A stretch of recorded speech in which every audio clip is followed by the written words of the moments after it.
تمام باتوں پر عمل کرنے کی توفیق نصیب فرمائے، آمین۔ اس دنیا کے اندر جتنی بھی مخلوق اللہ تعالیٰ نے بنائی ہیں، ان تمام مخلوقات میں سب سے افضل اور سب سے عظیم مخلوق اللہ نے انسان کو بنایا ہے۔ اللہ تعالیٰ قرآن میں ارشاد فرماتا ہے وَالتِّينِ وَالزَّيْتُونِ وَطُورِ سِينِينَ وَهَذَا الْبَلَدِ الْأَمِينِ لَقَدْ خَلَقْنَا الْإِنسَانَ فِي أَحْسَنِ تَقْوِيمٍ۔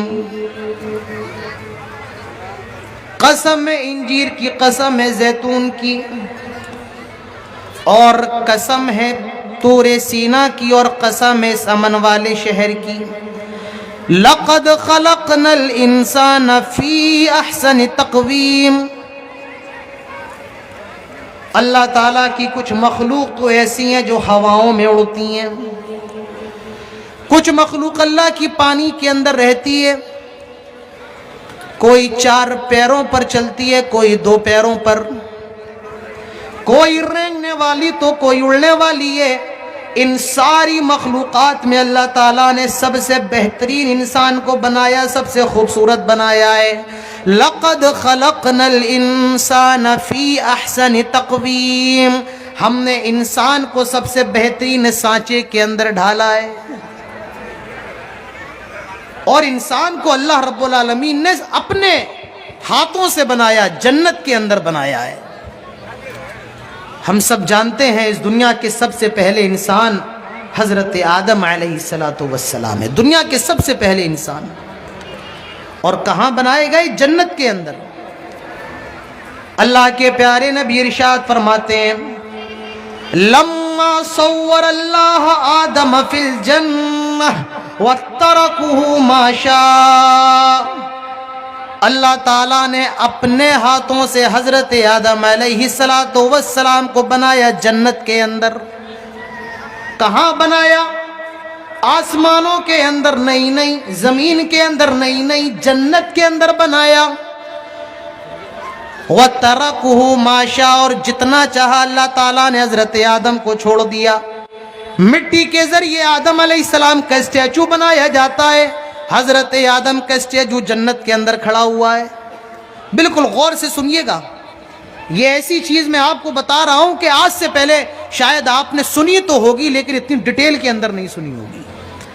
حضرت آدم علیہ السلام کو مٹی سے بنایا، جنت کے اندر اسٹیچو بنایا، مورتی بنائی، اور اسٹیچو جنت کے اندر کھڑا ہوا ہے۔ جیسے کہ یہ بوتل ایسے کھڑی ہوئی ہے، اسٹیچو جنت کے اندر کھڑا ہوا ہے۔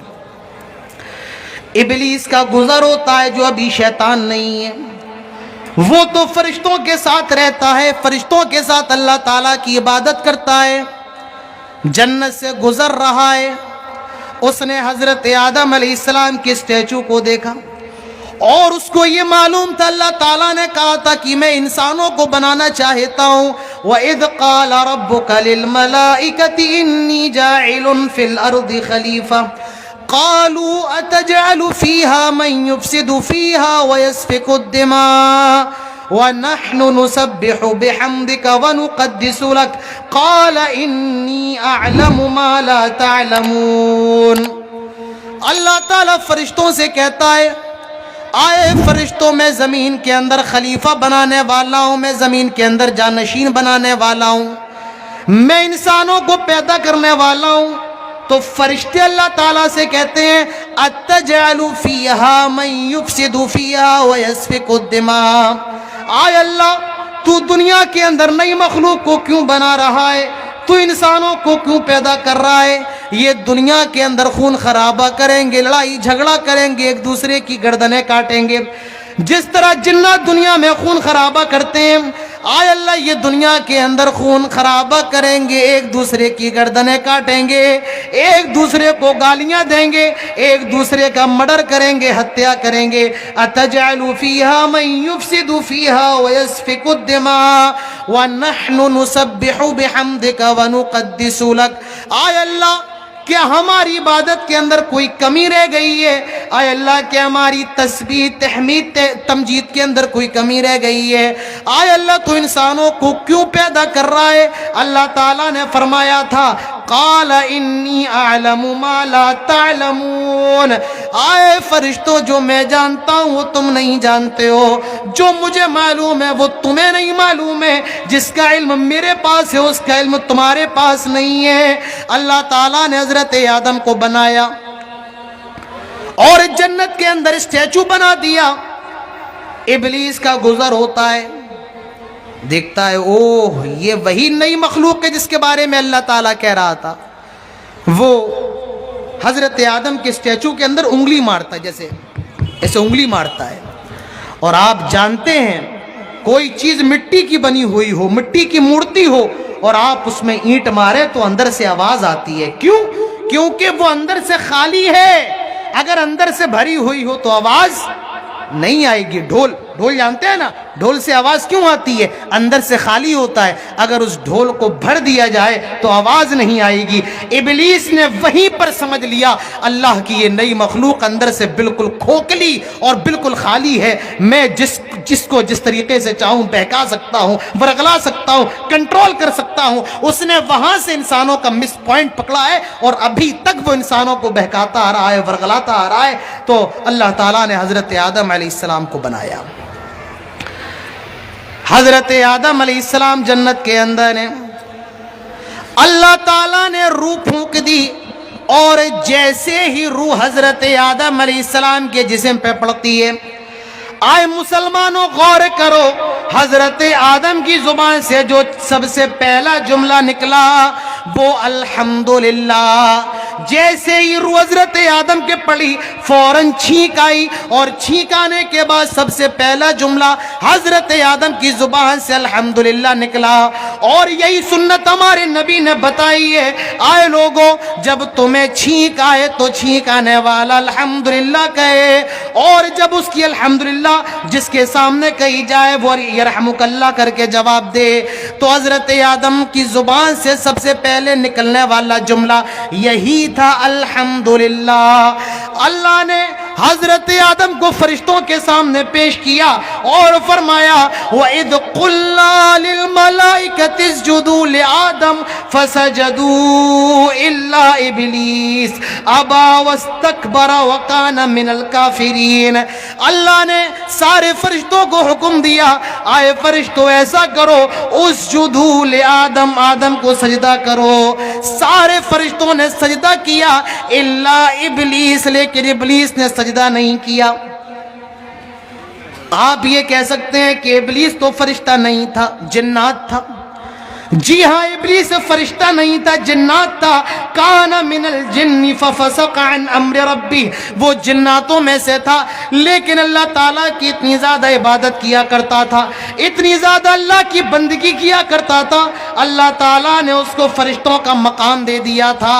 اسی لیے جب حکم دیا جا رہا ہے آئے فرشتوں آدم کو سجدہ کرو، تو اس حکم کے اندر ابلیس بھی شامل ہے۔ اللہ تعالیٰ فرماتا ہے سجدہ کرو، سارے فرشتوں نے سجدہ کیا الا ابلیس، لیکن ابلیس نے سجدہ نہیں کیا، ایک سجدے سے انکار کر دیا۔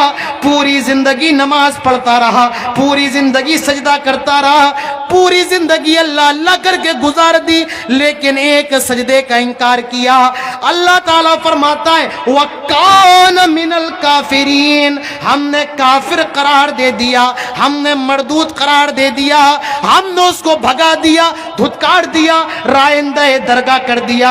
آئے مسلمانوں، آئے بنگال کے لوگوں، ذرا غور کرو، تصور کرو، سوچو، ابلیس نے ایک سجدے کا انکار کیا، ایک سجدے کا۔ ابلیس اللہ کی اتنی عبادت کیا کرتا تھا کہ وہ جنات تھا، لیکن فرشتوں کی پوزیشن اسے دے دی گئی تھی، ایک سجدے کا انکار کر دیا، اللہ نے اس کو بھگا دیا، مردود قرار دے دیا، اور ایسا مردود قرار دیا کہ جب بھی ہم قرآن پڑھتے ہیں اس سے پہلے اعوذ باللہ پڑھتے ہیں، آئے اللہ ہم تیری پناہ چاہتے ہیں مردود شیطان سے، دھتکارے ہوئے شیطان سے۔ ایک سجدہ نہیں کیا، اللہ نے اس کو مردود قرار دے دیا۔ آئے مسلمانوں، آج تم کتنے سجدوں کا انکار کر رہے ہو؟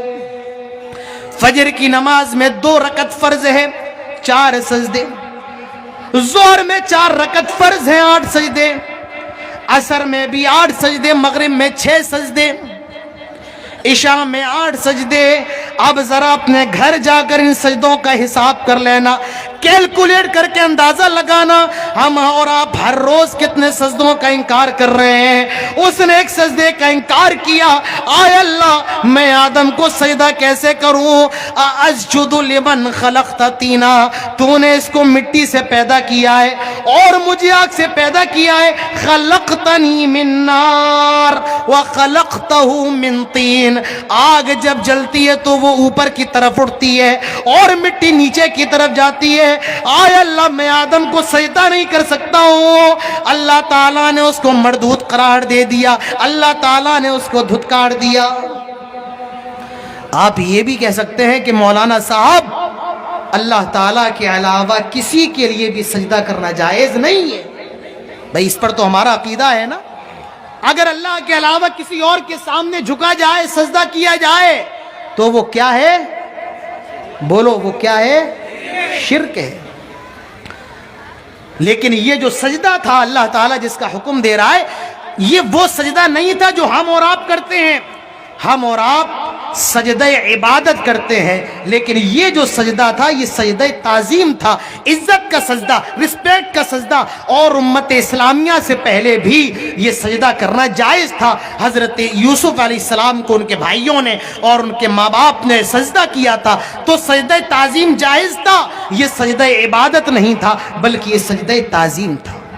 اور ایک نقطہ میں آپ کو اور بتاؤں، ایک چیز حرام ہے اور اللہ تعالیٰ کہہ دے کر تو وہ حرام کام حلال بن جاتا ہے۔ ہاں، ایک کام حرام ہے اور اللہ تبارک و تعالیٰ کہے کرو تو وہ حرام کام حلال بن جاتا ہے۔ ایک بات بتاؤ، کسی کو قتل کرنا جائز ہے یا حرام ہے؟ آپ کہیں گے حرام ہے۔ کسی انسان کو قتل کرنا جائز نہیں ہے، لیکن اللہ تعالیٰ نے حضرت ابراہیم علیہ السلام کو حکم دیا، ابراہیم اپنے بیٹے کو ذبح کرو، اور حضرت ابراہیم علیہ السلام اپنے بیٹے کو ذبح کرنے کے لیے تیار ہو گئے۔ معلوم یہ چلا ایک کام حرام ہے اور اللہ تعالیٰ کہہ دے وہ کام کرو تو حرام کام حلال بن جاتا ہے۔ یقیناً اللہ کے علاوہ کسی کے لیے بھی سجدہ کرنا حرام ہے، لیکن اللہ تعالیٰ نے جب یہ کہہ دیا آدم کو سجدہ کرو تو وہ حرام کام بھی حلال بن گیا۔ ابا، ابلیس نے انکار کر دیا، واستکبر، غرور کر لیا، تکبر کر لیا، آئے اللہ میں اس سے بڑا ہوں، آئے اللہ میں اس کے سامنے سجدہ کیسے کر سکتا ہوں۔ معلوم یہ چلا میرے بھائیوں، تکبر کرنا، غرور کرنا یہ سب سے بڑا گناہ ہے۔ اللہ نے آپ کو پیسہ دیا ہے، پیسہ دینے والا بھی اللہ ہے۔ اللہ تعالیٰ چاہے تو وہ پیسہ چھین لے، اپنے مال پر تکبر کرنے کی ضرورت نہیں ہے۔ اللہ نے اگر تجھے نیک بیوی دی ہے، بیوی پر تکبر کرنے کی ضرورت نہیں ہے۔ اللہ نے اگر تجھے گھر دیا ہے، اپنے مکان پر تکبر کرنے کی ضرورت نہیں ہے۔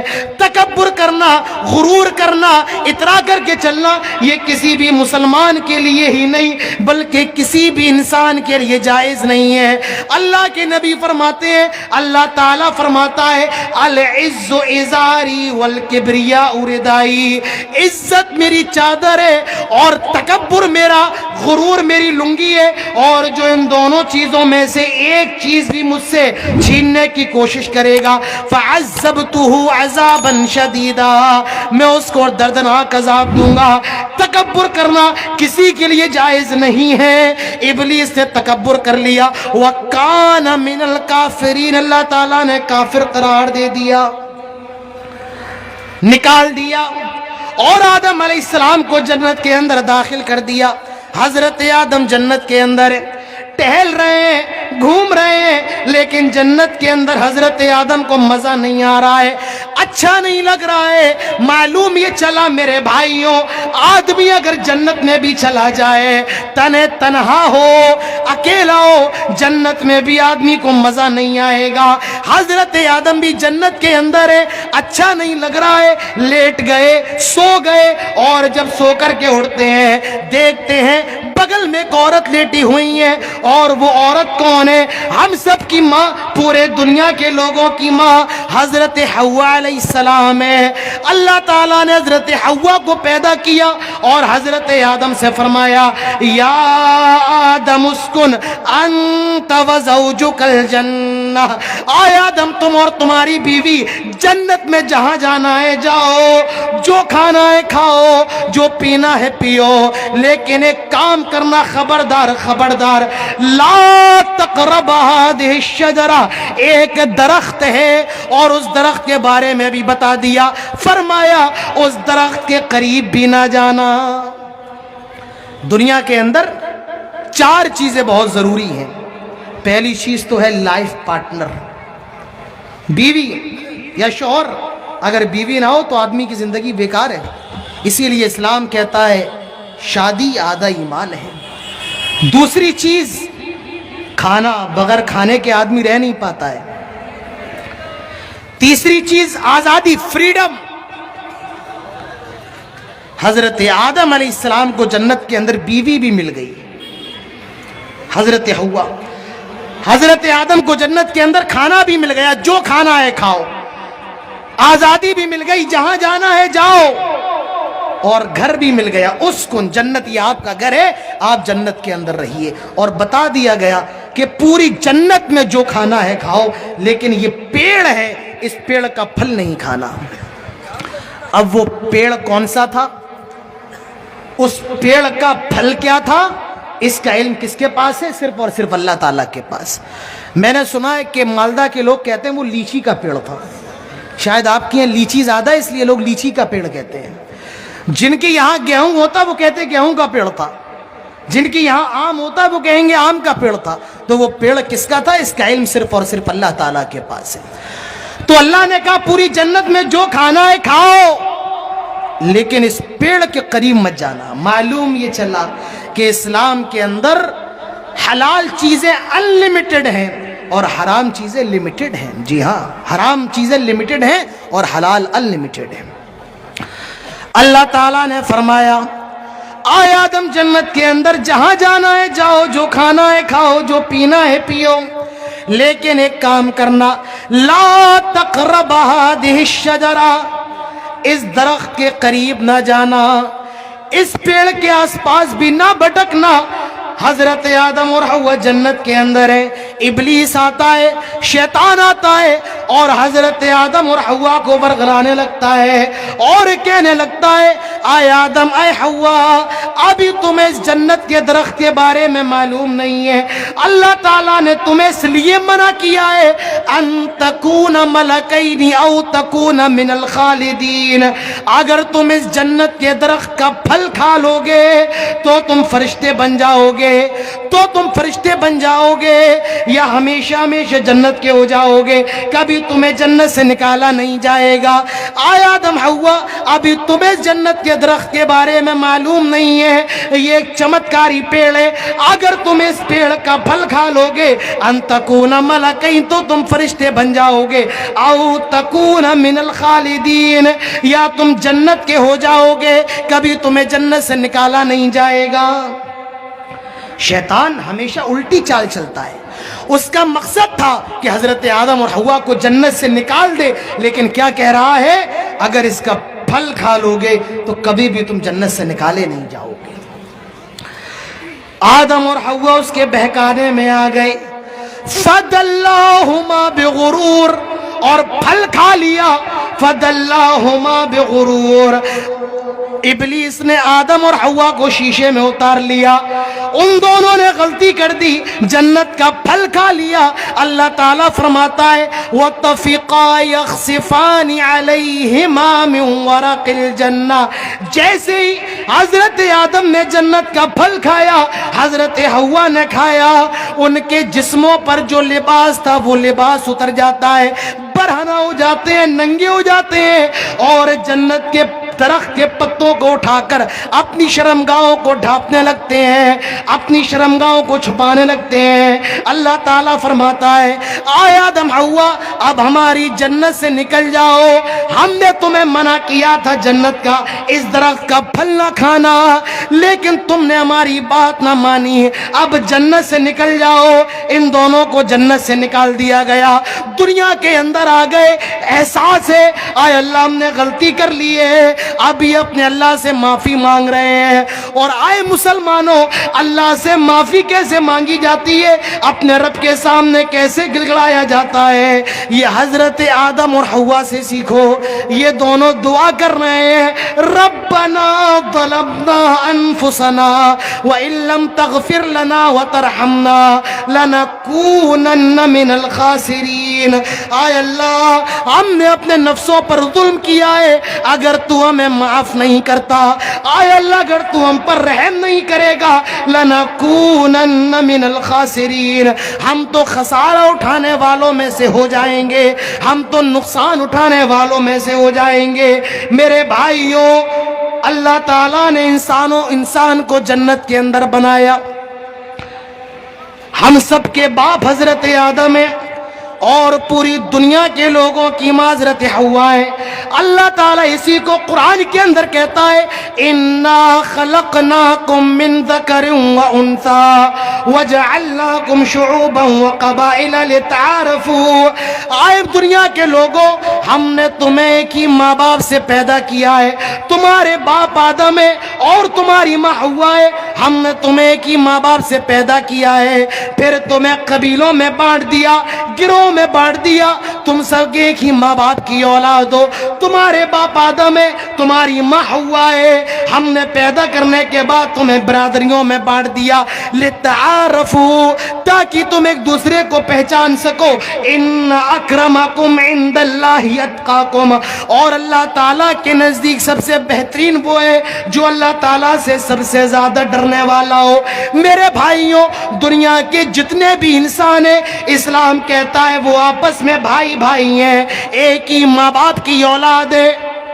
ہم نے اسکول کے اندر پڑھا تھا، آپ نے بھی پڑھا ہوگا، ہندو مسلم سکھ عیسائی آپس میں بھائی بھائی۔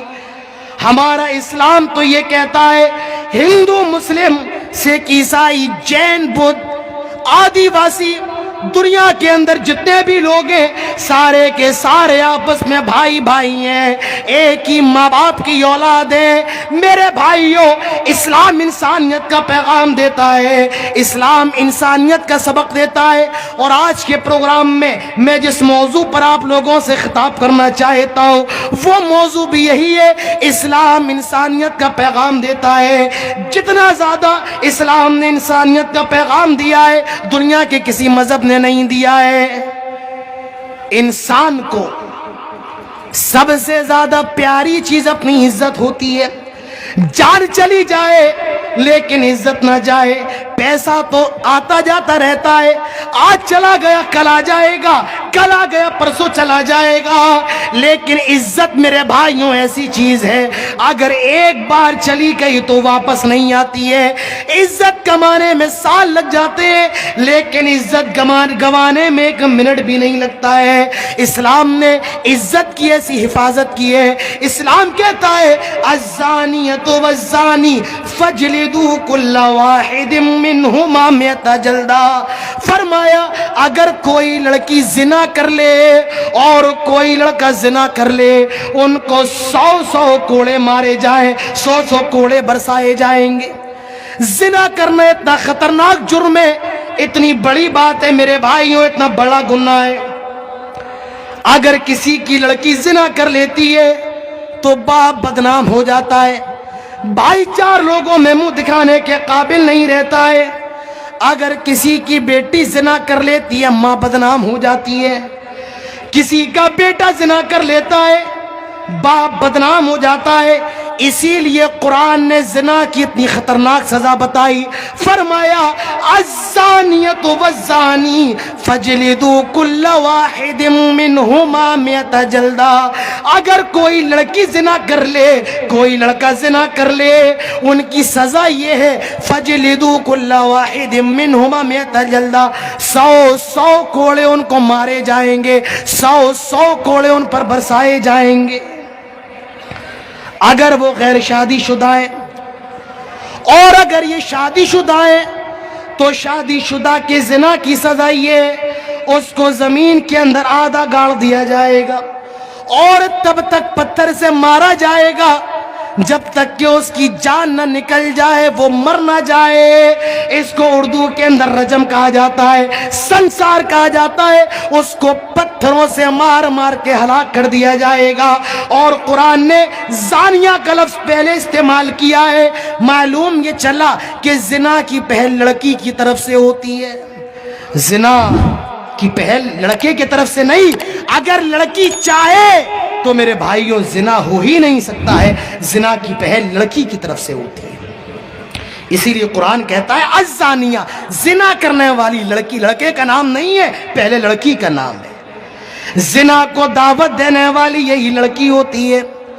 کون کہتا ہے آدھے آدھے کپڑے پہن کر گھروں سے باہر نکلو؟ کون کہتا ہے لپسٹک لگا کر، سرخی لگا کر گھر سے باہر نکلو؟ کون کہتا ہے اپنی ریلز بنا کر یوٹیوب پر، انسٹاگرام پر ڈال دو؟ زنا کی دعوت، زنا کا بلاوا دینے والی یہی لڑکی ہوتی ہے۔ اسی لیے قرآن نے اس کا ذکر پہلے کیا اور فرمایا الزانیۃ والزانی فجلدوا کل واحد منہما 100 جلدہ۔ زنا کرنے والے 3 طریقے کے ہوتے ہیں۔ ایک زنا کرنے والا تو وہ ہے کہ لڑکی بھی غیر شادی شدہ ہے، لڑکا بھی غیر شادی شدہ ہے۔ ایک زنا کرنے والا وہ ہے کہ لڑکی بھی شادی شدہ ہے، لڑکا بھی شادی شدہ ہے۔ اور تیسری کیٹیگری ہے کہ لڑکی غیر شادی شدہ ہے یا لڑکا شادی شدہ ہے، یا لڑکی شادی شدہ ہے لڑکا غیر شادی شدہ ہے، دونوں میں سے ایک شادی شدہ ہے اور ایک غیر شادی شدہ ہے۔ اب ان تینوں کی سزا بھی دیکھ لیجئے۔ جو غیر شادی شدہ ہے، لڑکا بھی غیر شادی شدہ ان میرڈ اور لڑکی بھی غیر شادی شدہ ان میرڈ، تو اسلام کہتا ہے ان کو 100 کوڑے مارے جائیں گے، 100 کوڑے ان پر برسائے جائیں گے۔ اور اگر لڑکا بھی شادی شدہ ہے، لڑکی بھی شادی شدہ ہے، تو اسلام کہتا ہے ان کو پتھروں سے مار مار کے ہلاک کر دیا جائے گا۔ اور اگر لڑکی شادی شدہ ہے اور لڑکا غیر شادی شدہ ہے، یا لڑکا شادی شدہ ہے یا لڑکی غیر شادی شدہ ہے، تو جو شادی شدہ ہے اس کو پتھروں سے مار کے ہلاک کر دیا جائے گا، اور جو غیر شادی شدہ ہے اس کو 100 کوڑے مارے جائیں گے۔ اسلام نے میرے بھائیوں زنا کی بڑی سخت سزا بتائی ہے، کیونکہ زنا سے گھر برباد ہو جاتے ہیں، عزتیں برباد ہو جاتی ہیں، لوگ آتم ہتیا کرنے پر مجبور ہو جاتے ہیں۔ میرے بھائیوں یہ تو زنا کا معاملہ ہے۔ کسی لڑکی پر زنا کی تہمت لگانا، کسی لڑکی پر زنا کا الزام لگانا اتنا بڑا گناہ ہے۔ اللہ تعالیٰ فرماتا ہے اگر کوئی کسی لڑکی پر زنا کی تہمت لگائے، زنا کا الزام لگائے اور 4 گواہ نہ لا پائے جو اس بات کا اقرار کرے کہ میں نے اس لڑکی کو زنا کرتے ہوئے دیکھا ہے، 4 گواہ نہ لا پائے، 1 لے آیا، 2 لے آیا، 3 لے آیا، لیکن 4 گواہ نہیں لا پایا۔ 1 لے آیا، 2 لے آیا، 3 لے آیا، 4 گواہ ہونے چاہیے، 4 گواہ نہیں لا پایا۔ ہماری شریعت کہتی ہے، اسلام کہتا ہے جو کسی لڑکی پر زنا کی تہمت لگائے اور 4 گواہ نہ لا پائے، ایسے آدمی پر 80 کوڑے برسائے جائیں گے، 80 کوڑے مارے جائیں گے، جسے حد قذف کہا جاتا ہے۔ 80 کوڑے مارے جائیں گے اور کبھی بھی اس کی شہادت قبول نہیں کی جائے گی۔ مطلب اگر وہ اس بات کی گواہی دے میں نے عید کا چاند دیکھا ہے، اس کی گواہی نہیں مانی جائے گی۔ اگر وہ یہ کہے میں نے رمضان کا چاند دیکھا ہے، اس کی گواہی نہیں مانی جائے گی، اور اس کو فاسق اور فاجر گردانا جائے گا۔ تو میرے بھائیوں، اسلام کے اندر زنا بڑی خراب چیز ہے، اسی لیے اسلام کہتا ہے لا تقربوا الزنا انہو کان فاحشہ وساء سبیلا۔ آئے لوگوں، زنا کے قریب بھی نہ جاؤ۔ اسلام نے یہ نہیں کہا کہ زنا نہ کرو، لا تفعلوا الزنا۔ بھائی مائک والے بھائی تھوڑا آواز تھوڑا کھولیے، والیوم کم ہو گیا ہے مجھے ایسا لگتا ہے۔ اسلام نے یہ نہیں کہا لا تفعلوا الزنا، زنا نہ کرو، فرمایا لا تقربوا الزنا، زنا کے قریب نہ جاؤ، کیونکہ زنا کا راستہ اتنا خطرناک راستہ ہے جو انسان کی ماں تک چلا جاتا ہے، جو انسان کی بیٹی تک چلا جاتا ہے، جو انسان کی بہن تک چلا جاتا ہے۔ کیا کبھی ہم نے اور آپ نے یہ سنا تھا، تصور کیا تھا؟ میں بزرگوں سے پوچھنا چاہتا ہوں جن کی عمر 60 اور 70 سال کی ہو چکی ہیں، کیا کبھی آپ نے یہ بھی دیکھا تھا کہ 5 سال کی معصوم بچیوں کا بلاత్కాر ہو؟ نہیں، آج 5 سال کی معصوم بچیوں کے ساتھ بھی ریپ ہو رہا ہے، 70 سال کی بوڑھی عورتوں کے بھی بلاత్కాر ہو رہے ہیں۔ زنا میرے بھائیوں اتنی خطرناک چیز ہے جو 5 سال کی بچی کو اور 70-80 سال کی بوڑھی کو بھی نہیں چھوڑتا ہے۔ اسی لیے اسلام کہتا ہے